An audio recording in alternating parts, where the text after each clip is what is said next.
ഇടപെടലുകളും ഉണ്ടായിരിക്കും. അതാണ് സെക്രട്ടേറിയറ്റ് എംപ്ലോയീസ് അസോസിയേഷനെ ഇത്തരത്തിൽ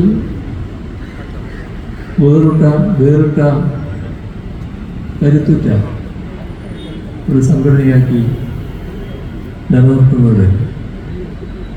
അത് തുടരാനും കൂടുതൽ കരുത്തിലേക്ക് വളരാനും കഴിയട്ടെ എന്ന് ആശംസിക്കുകയാണ്. ഈ പുതിയ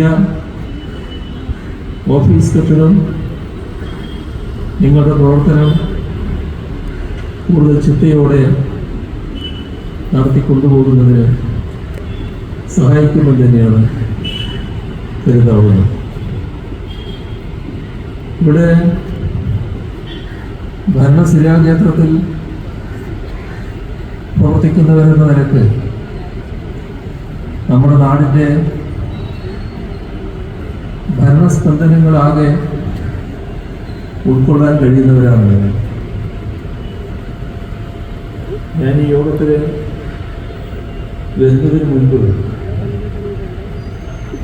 മറ്റൊരു യോഗത്തിൽ പങ്കെടുത്തിരുന്നു. അത് നമ്മുടെ